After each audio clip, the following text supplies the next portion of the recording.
Hey yo, thanks for tuning into The Source, your source for celebrity news. Check this out and listen very closely, cause we getting ready to get into some things today.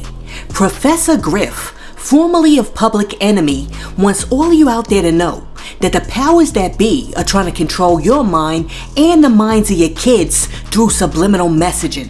Professor Griff says that you gotta be careful and you gotta realize what they're doing to you, because it's all over the place. It's in your advertising, it's in your churches, it's everywhere.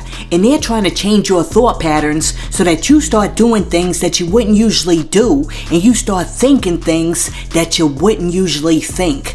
And I mean, Professor Griff gave like mad examples, but I'ma just share 3. Source, can you please put up that picture of LeBron James?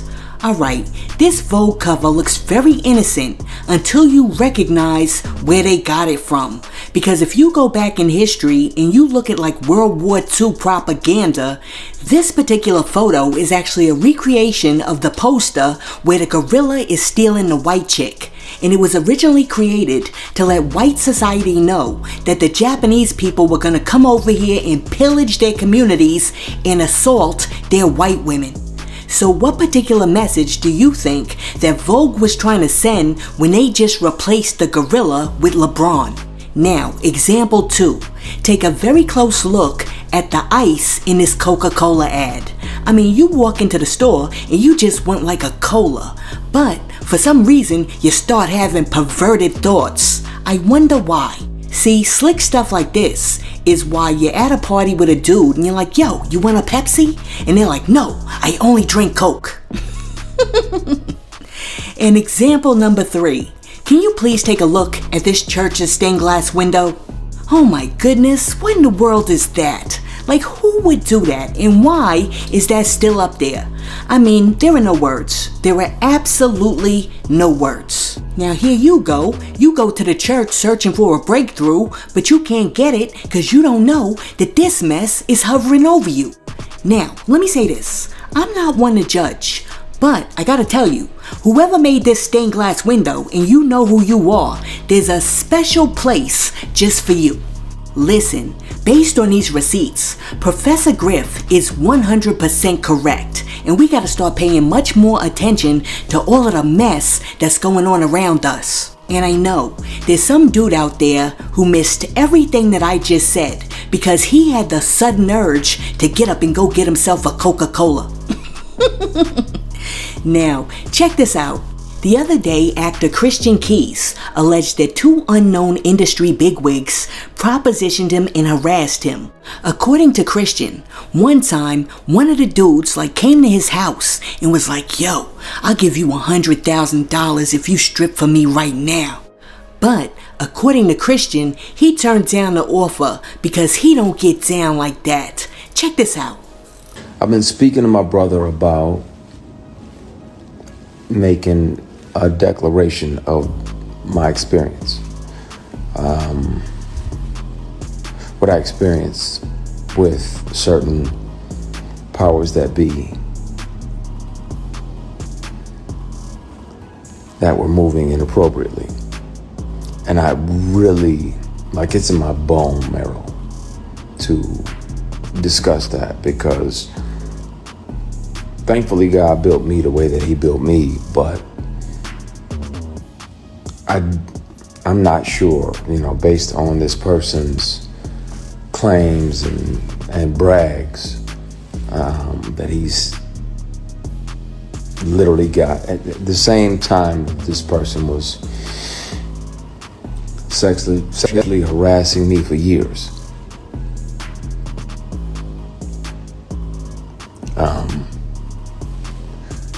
He was claiming, that he had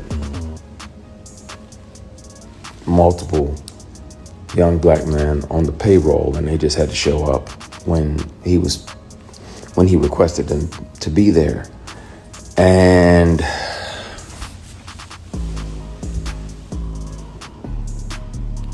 clearly that's why it felt to him that it was okay to say these things. And I want to have these discussions. I want to be transparent with y'all about that. I've done my best to forgive this person, but it happens. It happens. It's not just women that have to deal with it, but it's also men sometimes.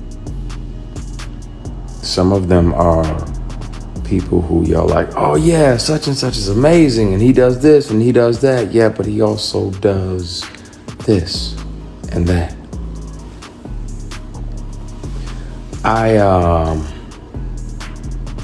At some point soon, it's gonna have to come out. I've kept one of these on me since '05.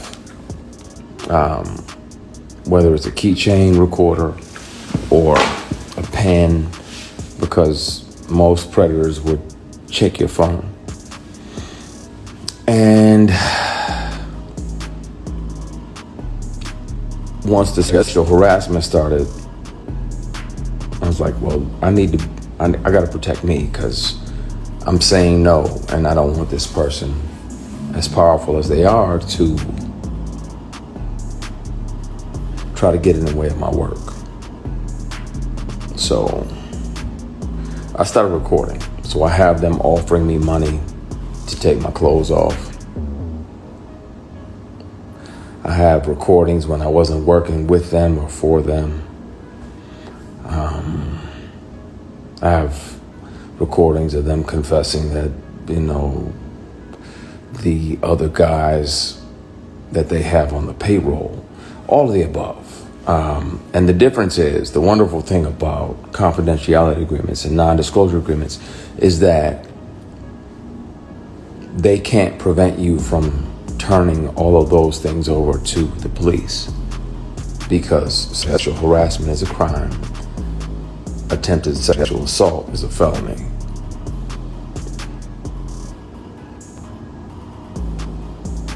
I want to speak on it. And the good news is that they don't even have to believe me. Hopefully they would, but even if they don't, they can hear this person. Since sexual harassment started, I've carried many recorder devices on me, keychains, pens, thumb drives with a charged battery that get 6, 7, 8 hours, all the above. So I have the conversations. I really want to air that shit out, because it bothers me when I'm alone at night. Like, man, the world is celebrating this person and they don't even know the shady and predatory way in which this person moves. And the way that, predators resent the prey that gets away. So when you don't say yes, when you don't say, okay, I'll acquiesce and, sign up and literally and figuratively play ball, because we're not doing that, they resent you. It's taking everything in me not to air out everything and put all the recordings online, put all the paperwork and the PDFs online. There's no reason that this person's company would be on the bill of sale for a vehicle unless it's right after the time-stamped recording of him offering me $100,000 to take my clothes off. He said, I don't have to touch you. I just want to see you naked. I'm like, what the fuck? What? I regret not speaking up then, not being brave enough to, and I regret not hurting this person, because I got a big heart. Mother had a big heart. Mother's heart was as big as Flint, Michigan. She was like, look, little yellow boy, you finna come and you gonna be a part of my family. And I always try to think about things, and not lash out, even though I wanted to, even though I want to. I'm mad at me for not hitting him. I'm mad at me for not speaking up and saying something, because between that year and now, How many young black actors have fell for that? How many of them, and you can hear him say it on you can hear him on the conversations. You can hear him on the conversations. You can hear him say that he has several guys, multiple guys on payroll, 6 figures a year, that pop up and they do whatever he wants and they go back home. So they pop in, they grab their ankles, they do whatever he wants. And I'm like, I'm not finna fucking do that. I'm not doing that. I don't want to make it that bad. I want to be able to shave in the fucking morning without any grief or any regret or any shame waiting for me in the mirror. Listen, I feel for Christian Keys because nobody deserves to be harassed or assaulted, whether you're a man or a woman. And I mean, this right here is ridiculous, and whoever it is needs to be shut down. Well, after Christian jumped online and basically shared his truth, a whole bunch of people jumped in his comment section to give him support. First, Jada Pinkett came through and she was like, God, you're strong. And then Will Smith came through too. And he was like, stay strong, brother. You're beyond brave for speaking out. And then after that, Cardi B came through and she says, sending you so much love. You know something? You know what I appreciate about Cardi? Even though Cardi is over there going through her own thing with Offset, she still took the time to send this dude some love. I mean, I'm starting to like Cardi a little bit more every day. Anyways, after Christian Keys dropped this post, a whole bunch of people were trying to figure out who the billionaire mogul is that's out there trying to get with these dudes. And a lot of people have assumed that it's Tyler Perry or billionaire mogul Robert Smith. But let me say this, because the Source channel is a channel of serious integrity, I'm not just gonna assume that it's somebody, and I'm not gonna try to blow up somebody's spot. I'm not just gonna say that it's Tyler Perry or Robert Smith without any proof. But what I will do is a process of elimination. So, check this out. There's only 10 black billionaires in America. Source, can you please pull up my board of black billionaires? Alright, let's start deducing. Oprah Winfrey. We know it's not Oprah because Oprah's a woman, so we can X her off the board. Michael Jordan. For some reason, I can't see Michael Jordan, trying to get the dude to strip. I just can't see it. So we're gonna X him off the board. Tiger Woods. We know it's not Tiger Woods because Tiger Woods only has time for white women. So we can X him off the board. Jay-Z. Gonna have to put a question mark there. Robert Smith. I mean, it could be. LeBron James. I mean, I personally get nothing but masculine energy from LeBron James. So I don't think that he's behind the scenes switching teams. Tope Awatona. He's a billionaire that started in Atlanta, but he's a tech guy, and I don't think he's got his hands in Hollywood, so we can cross him off the list. Alexander Karp. He's a tech guy too, so I don't think that he's taking too many meetings with actors, so we can go ahead and knock him off the board too. David Stewart. David Stewart made his billions on worldwide technology, and he works mostly with Citibank, the federal government, and Verizon. Listen, knock David Stewart off the list. Tyler Perry. Tyler Perry's taking meetings with actors, so unfortunately, we're gonna have to leave Tyler on the board. Now, really quick, let's move to our honorable mentions, because these 3 men are commonly referred to as billionaires, even though they don't really have $1 billion. Dr. Dre. I mean, I can't see it. I really can't see it. So, I'm gonna take Dr. Dre off the board. P. Diddy. I mean, it's plausible. It's really plausible. I mean, any crime that takes place from now to infinity and beyond, I'ma be looking at P. Diddy as a suspect. And last but not least, honorable mention goes to Kanye West. Because he used to be a billionaire, so we can't count Kanye out. However, Kanye is too busy over there trying to start his own cult to be trying to get in some dude's pants. But because we're a reputable news source, I'm gonna ask Kanye. Kanye, were you trying to get in some dude's pants? Fucked up my city. Your brother turned Obama, hair white, grimy, man. Y'all don't do y'all facts. All y'all niggas want to talk about entertainment. Let me tell you, anybody ever talk to my red how y'all put me in a fucking hospital? Fucking Chinese water torture. Oh, yo, million questions. Everybody around me telling me I can't wear. You can't tell me the color of my hat. I'm on my Farrakhan Don shit right now, bro.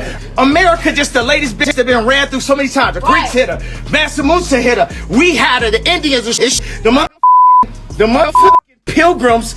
It's the Jewish niggas. They dress the same. It's the same shit. That's the story. They put us in the school. The Rothschilds. I know Jay-Z back here like, oh, this nigga gonna die now. I've been here for a year, my nigga. They can't fucking touch me. Why? Because God covered me. He covered me. And guess what, Trump? We ain't giving you support unless you get Larry out. Okay, just based on that response, it ain't Kanye. Kanye's got like other stuff on his mind. Alright, so who's that leave us with? It leaves us with Robert Smith, Jay-Z, Tyler Perry, and P. Diddy. Now, using the scientific method, I've gotten you somewhere in the ballpark. Now it's your turn to further deduce and try to dwindle it down to figure out who made the pitch and tried to like throw his balls in Christian Key's strike zone. Now, in other news, let me bring this back around to P. Diddy. Listen, I was thinking about it, and I'm having a very hard time believing that the feds didn't know anything about P. Diddy's alleged freak-offs and his alleged history of domestic abuse. Because when I went back in my mental Rolodex, I remembered that back in the day there was a documentary called The Hip Hop Rap Sheet that exposed the fact that the hip hop cops in New York and a special intra-agency task force called HIDTA were surveilling all of the major hip-hop artists including Dame Dash, Jay-Z, Busta Rhymes, Irv Gotti, Ja Rule, Run DMC, The Lox, Lil' Kim. I mean, they were looking into everybody, including P. Diddy. And these dudes even had DJ Clue on the radar, which is crazy because all DJ Clue was doing was spinning at parties and selling $5 mixtapes on the Ave. Well, anyways, it's a known fact that back in the day, they had a few pages on Diddy in their top secret dossier. Check this out.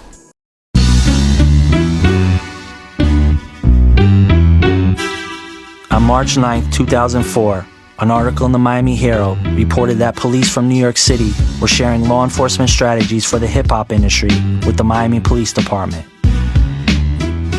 Then the article mentioned something else. The existence of a secret book, supposedly compiled by the NYPD, that included surveillance information on many A-list artists and hip-hop executives. The secret book allegedly included surveillance notes on various artists, criminal rap sheets, and other sensitive information on many of the hip-hop industry's biggest names. In the summer of 2004, I filed a succession of Freedom of Information Act requests with the NYPD, the LAPD, and the Las Vegas PD, asking for information and documents about the Murder Inc. investigation by the FBI, the raiding of feared hip-hop mogul Suge Knight's offices by the DEA, and the rumor that Tupac Shakur and Biggie Smalls were both being followed on the night of their deaths by the ATF, DEA, and FBI. The last request was sent to the Miami Police Department, specifically asking for a copy of the secret 500-page hip-hop surveillance book. Since every single Freedom of Information Act request I had ever made was denied, I never expected to receive anything back from the Miami Police or any police department for that matter.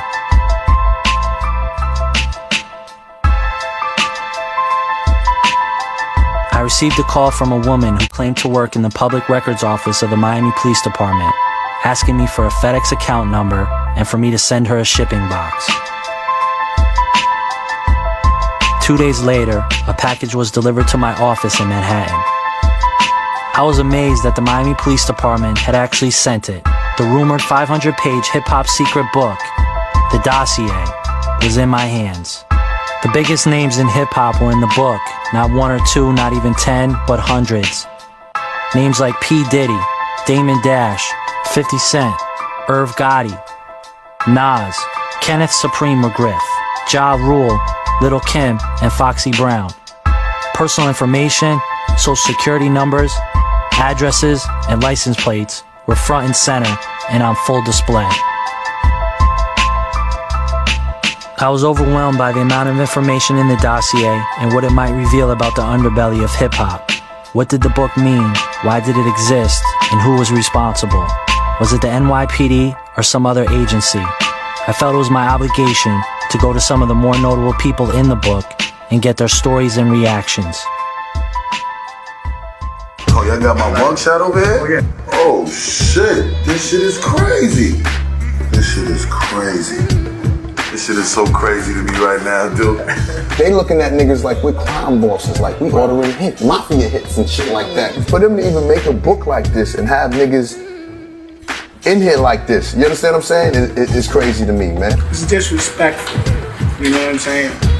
It's very disrespectful. It scares the hell out of me, because if they're just targeting a group of blacks without any reason for them being targeted, who's next? The original book that I saw, Eminem was in it, Vanilla Ice. There were all forms of gangster rappers in there.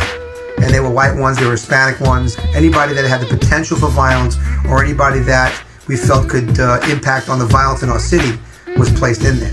I'm on some positive shit. I'm trying to, I'm trying to elevate some minds, but you want to profile me. I think y'all motherfuckers ain't seen shit yet. They been had books like that, you know what I mean? It's the fucking government, dude. Niggas that you don't see, so, I'm not surprised. Y'all niggas crazy in YPD, man. Y'all better keep y'all ass away from California system, man. We don't need this bullshit. Oh my goodness, is that Clue? Yeah. What y'all want from us, man? Get out of a nigga dick. Oh my goodness, look at the people y'all have in here, man.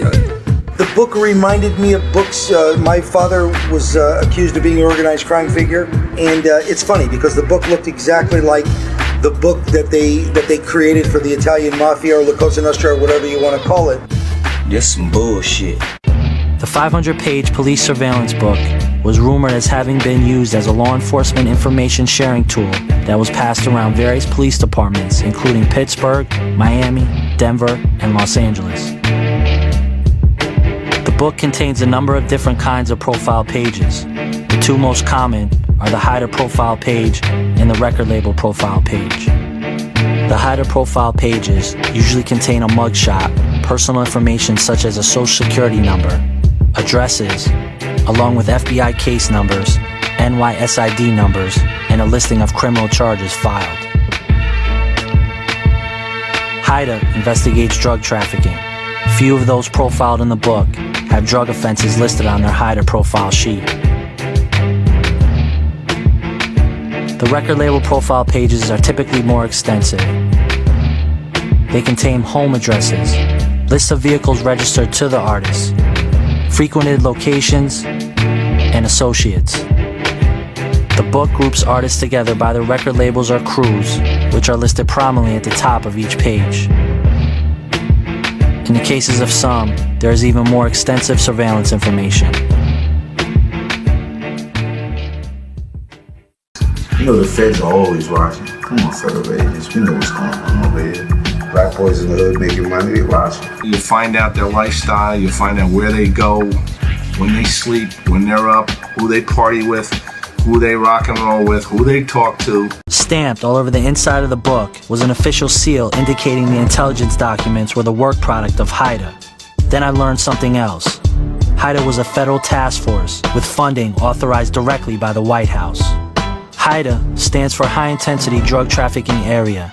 It was first developed in the early 90s to combat large-scale drug trafficking. HIDA has 27 field offices in critical regions across the United States. It uses the most cutting-edge law enforcement technology to gather intelligence on criminal organizations. The first HIDA field office was located in the Washington Heights neighborhood of New York City. HIDA is just this vast encyclopedia of information from prior cases, ongoing cases, existing cases, cold cases. State-of-the-art computer networks and systems. So if HIDA's involved, there has to be a drug connection because that's their mandate, drug enforcement. This charge code is VTL, that means vehicle traffic. I don't know what HIDA has to do with that, but it's in here. See, that right there tells me that the feds know more than they're telling us, because there's no way that you could be surveilling somebody that hard and you don't know nothing. But the best part about Diddy's page in like the dossier is this. Remember when Diddy went on like the Breakfast Club and said he never stole nothing from nobody? Source, can you please show that clip? If you think that I'm a scumbag that would ever steal anything, my name is Diddy, Sean Combs. I never took nothing from nobody a day in my life. All I've ever given is opportunity and more money than a person was making. Source, can you please like zoom in to Diddy's page on the dossier and show everybody what Diddy caught charges for? Yo, why did this dude get arrested for robbery? I am done. Look, I'm telling you, you can't make this stuff up. Listen, let me know what you think about Professor Griff saying that the powers that be are trying to control your thinking with subliminals. Christian Keys saying that some big willy billionaire tried to proposition him. The feds fronting when it comes to what they know about P. Diddy. And Diddy saying he ain't never took nothing from nobody, even though he was charged with robbery back in the day. Let me know what you think about that in the comments. And while you're down there leaving a comment, be sure to like and subscribe to the channel.